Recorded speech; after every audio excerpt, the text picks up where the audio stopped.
ఇక తిరుమల శ్రీవారి బ్రహ్మోత్సవాలపైన టీటీడీ పాలక మండలి కీలక నిర్ణయాలు తీసుకుంది. ఈ నెల 23న అంకురార్పణతో బ్రహ్మోత్సవాలు ప్రారంభమవుతాయని, 24న మీన లగ్నంతో ధ్వజారోహణం జరుగుతుందని టీటీడీ చైర్మన్ బిఆర్ నాయుడు తెలిపారు. ప్రభుత్వం తరపున ముఖ్యమంత్రి చంద్రబాబు నాయుడు దంపతులు స్వామివారికి పట్టు వస్త్రాలు సమర్పిస్తారని ఆయన వెల్లడించారు. గతం కంటే మరింత వైభవంగా బ్రహ్మోత్సవాలు నిర్వహిస్తామని, భక్తులకు ఎలాంటి ఇబ్బందులు లేకుండా అన్ని ఏర్పాట్లు చేస్తున్నామని చెప్పుకొచ్చారు. మరో ముఖ్యమైనటువంటి నిర్ణయంగా దళిత వాడల్లో 1000 ఆలయాలు నిర్మించాలని తీర్మానించినట్లుగా పేర్కొన్నారు. ఈసారి బ్రహ్మోత్సవాలను ఇస్రో పరిశీలిస్తుందని తెలియజేశారు. టీటీడీ పైన నిరాధార ఆరోపణలు చేసే వారిపైన క్రిమినల్ కేసులు పెడతామని నాయుడు హెచ్చరించారు. అన్ని ఏర్పాట్లు చేస్తున్నారు. అదే విధంగా ఈ కొత్త టీటీడీ పాలక మండలి ఏర్పడిన తర్వాత ఇది మొదటిసారి బ్రహ్మోత్సవాలు. లాస్ట్ ఇయర్ బ్రహ్మోత్సవాల్లో కమిటీ లేదు.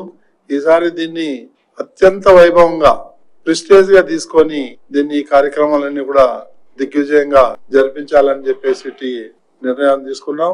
ఇవన్నీ కూడా 24వ తారీఖు మీన లగ్నంలో ధ్వజారోహణ నిర్వహిస్తారు.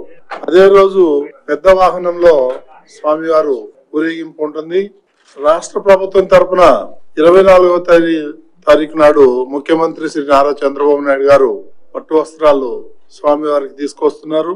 అదేవిధంగా భక్తులకి ఎలాంటి అసౌకర్యం కలగకుండా ఎప్పటికప్పుడు ఇస్రో వారి సౌజన్యంతో క్రౌడ్ మేనేజ్మెంట్ కి వాళ్ళకి ఇవ్వటం జరిగింది. వాళ్ళు మినిట్ టు మినిట్ వాళ్ళు దీన్ని మానిటరింగ్ చేస్తూ ఉంటారు.